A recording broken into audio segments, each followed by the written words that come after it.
Hello and welcome to Momentous Doge, episode 16, Pusheen Shit Uphill. So, again this week we're going to try the I commentate over someone else's game, see if round 2 is any better or acceptable, who knows. I'm quite likely to swear, so there you go, that was a full 10 seconds of fair fucking warning. Yeah, so no paywalls because I'm not that guy. I am that guy. But not in that sense. Ha. So, okay. This is a game between Dave and Nick. Nick on Blacksmiths again, playing the scoring 6. Dave playing Vet Rage. You know, just the usual Vet Rage. Nothing super controversial, you might say. So here, Dave is kicking. Dave has gone with a missed kickoff, which is reasonable. I don't see any reason you would not kick off with Vet Rage. I sort of think this mist on the bottom and Benny in the middle thing, that's pretty telegraphed, like where Mist is going to be kicking from. I don't know how you'd fix that, but that's sort of like, you'd have to be a retard to like walk Mist outside of 6 of Benny. That dodge can be pretty helpful, even if Mist isn't going first for you. It's just, if you give up that flexibility, it feels like you end up toilet bowling a little bit of your influence with Vet Rage at some point. I don't know why you'd kick off with Mist and not give him 4 as well, so it feels like that's a lot of influence. So here, obviously, Dave just goes straight out of Benny and kicks like way over the line here. Like, I feel like he could have been a lot more conservative there, but he gets a reasonable scatter there, so that's not too bad. Yeah. So yeah, this that doesn't look like 4 on Mist, does it? I'll never fucking understand this. Like, why would you not kick far enough the other way? That seems like a terrible fucking kick, Dave. What the fuck? Okay, so Nick goes up with iron and gets the ball and kicks it to Ferrite and sticks the kick. This feels like a really like, he doesn't really have a choice. That seems like a really fucking risky first activation. I probably would have wanted to like stack iron, go with Ferrite, pick up the ball, get over here iron, and then kick to iron and kick dodge. Dave doesn't look like he has enough influence on Mist to tackle the ball and kick it back off with Mist. And then you just get a free Mist. So, I don't know, that seems a bit weird. I mean, Nick is playing the scoring version. Here, he's gone very aggressive with Ferrite, getting the box and like handing off the ball, but that's feels like unreasonably aggressive into Vet Rage. I'd really want to like try and not give him all of the influence this turn. Although here Nick is obviously measuring up for an I'm open goal run with Bolt. Because why not?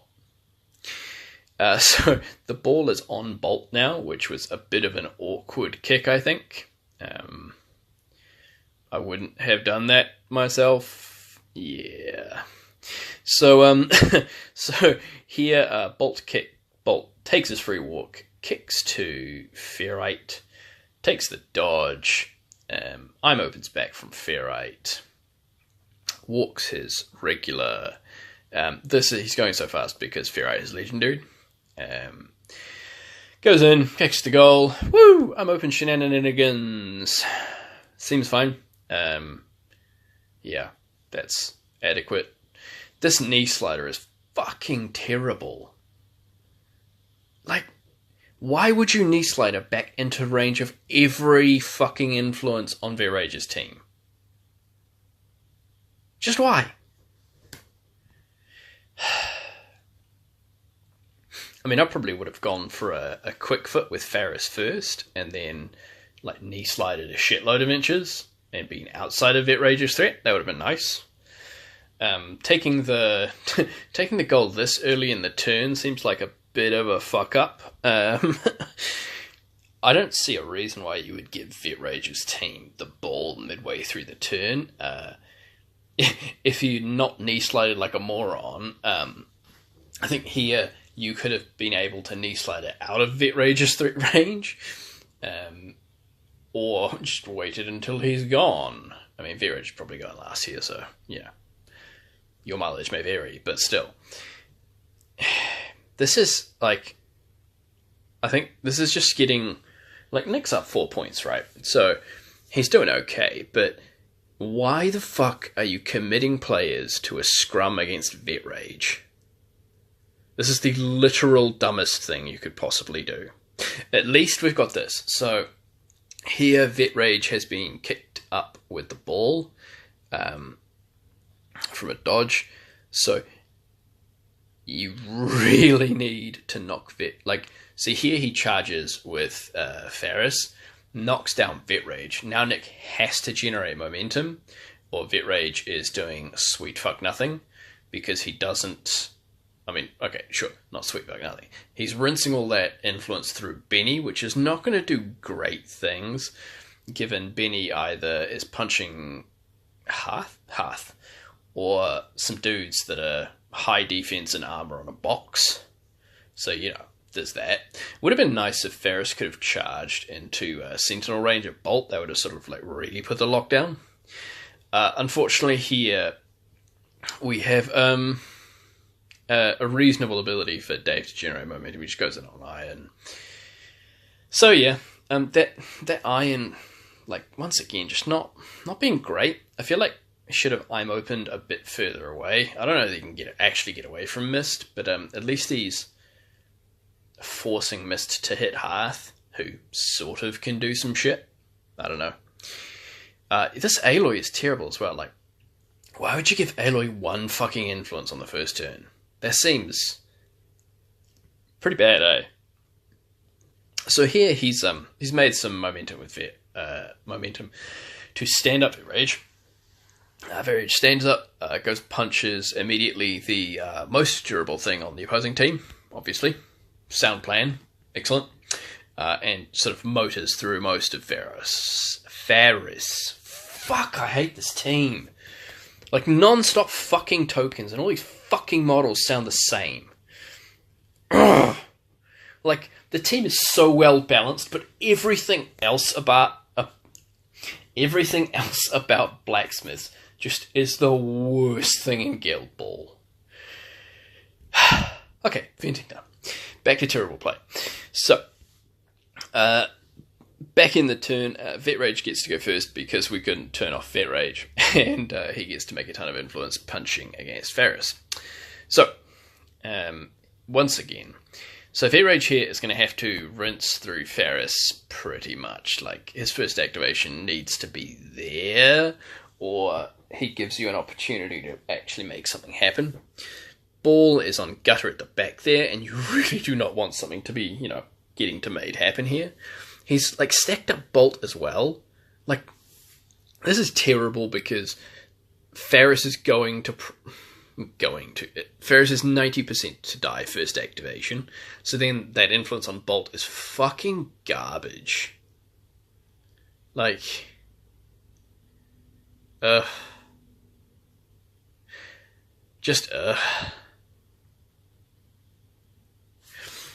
And so here we come in on Bolt. Just dirtle some of this influence. And then there's fuck all on Aloy again. So if you'd put a bunch on Aloy here, he'd be able to go second with Aloy, who is almost certainly going to be unmolested after Vet Rage's first activation. Take that ball off Gutter and score. So at least you get 4 points for your second turn, whereas it's increasingly looking like just about nothing is going to happen here. So he goes with Ferrite and walks around and hits Benediction for some reason. Like, I cannot think of a worse place to pour your influence than Benediction. Like, the first influence to hit for Benediction's to disarm Benediction is fine, but after that, like, you're not going to get anything profitable out of this. Damage doesn't do anything. You don't want to, like, weak point benediction, because like if you're pouring influence in a benediction, there's no point. It's not really going to fucking achieve anything, so I don't know. This is depressing, really. The fully stacked iron is reasonable here. He's going to do some good work, but I don't think he's actually going to kill anyone. We haven't put work into the other models in this Vet Rage team yet, so iron can close one out really easily. But like without any death debuffs or anything, these guys are 4-1. That's ropey. Ironically, Aloy is probably the best statted person to achieve anything against a Vet Rage team, and he is the one with 0 influence, and Hearth, yeah, not doing a lot to rectify that. So good times, you know, things happen. Doop-de-doop-de-doop. Look at Dave's insane pile of momentum from Vet Rage, me just counting there. Good old GICs, how many 3 momentums for free victory points could we get? About 1,000. Sounds reasonable. Yep. So here it's 4-4 in the middle of the turn. Iron is dirtling into Decimate, and this will do good work, but we're down like 9 minutes at the moment. On parity points wise with Vet Rage, and not like advancing towards our towards our objective of scoring that second goal. Feels like we've sort of gone schizo here, and instead of Iron taking some taking a plan where he's maneuvering things around to make that second goal more accessible, he's just doing like work onto a takeout, which we would then have to get a second takeout, but we're not actually using the rest of our influence to do that. Like as a 2-2 team, Blacksmiths sort of need to like be planning for that quite early, I think. And here we're just sort of dirtling into Vet Rage's plan. Like Aloy just fucks off there in like a not. This place isn't terrible, but then we just get charged by Gutter. Like why? Why aren't you in the box or further away from Gutter, or just why? Like why? What's going on? Like, this game is terrible. Okay, so like here Gutter just does some shit to Aloy. That's fine. There's nothing like the middle of this game doesn't look too terrible, but because the Blacksmiths aren't advancing their game, look, like half not doing anything there, just walking around. The Blacksmiths aren't advancing their game plan, and Vet Rage is. So all that's going to happen is Vet Rage just going to start to pull ahead, and Blacksmiths will probably get that crackback goal. That's no problem, or like get their first takeout, but they're not going to get within striking range of a victory before Vet Rage does. Like Vet Rage can turbo those takeouts pretty well, and like nothing's happening here. Like those 2 Blacksmiths coming back on are going to be air quotes dead for the rest of the game unless they aggressively heal. And I feel like if you're trying to come back as a goal scoring team from a points deficit, you sort of need to be leading momentum so you can go back-to-back activations and get some good work out of it there. But that's not happening here. That's not happening at all here. So what's going to happen is Gutter is going to walk around Aloy. That's probably a run, actually. Run around Aloy, smash him, and score a goal. So that is Vet Rage on 8. And Blacksmiths crying in their cereal.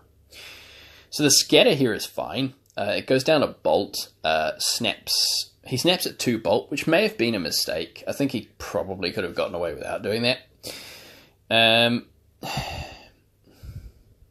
Yeah, he probably could have gotten away without doing that at all, to be honest. Here, he's mapping out the bolt goal run, like, right now. I don't know that he needs to do that right now. So, But you know, it's fine to do that right now. Here he's measuring Vet Rage's threat range to stay out. He's measuring 8. He's asked what Vet Rage's threat range is. 8 without quick time, 10 with quick time. He's quick footing Bolt and walking outside of Vet Rage's natural threat range.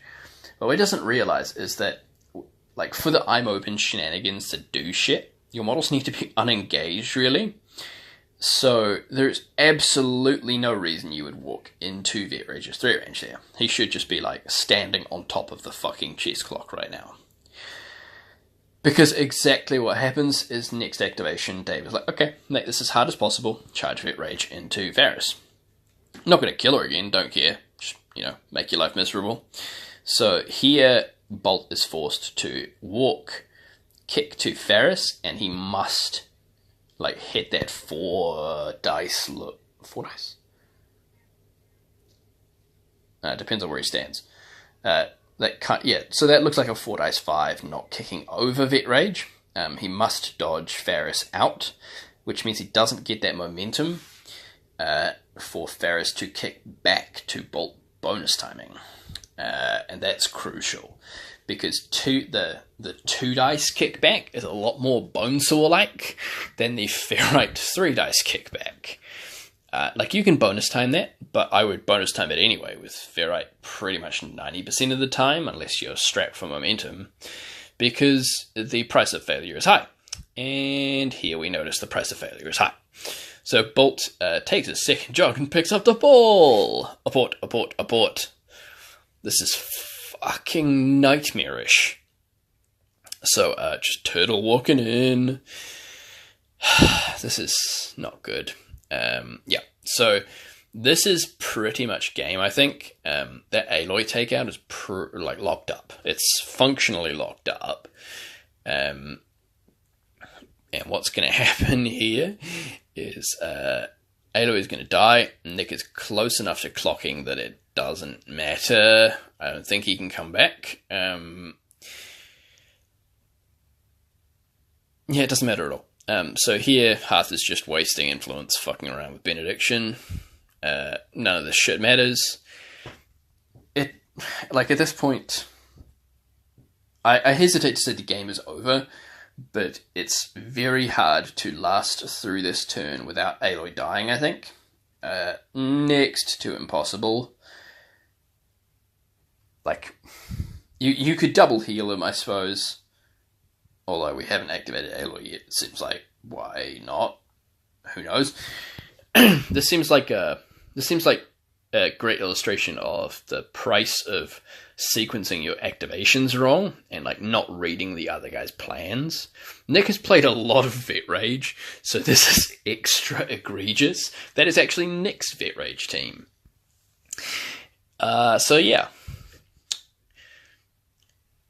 This is sort of this happens a lot to people. They sort of get into the mid game, or when you're drowning in your own clock tank, into the late game, and they just sort of get focused on a plan and get on rails for that.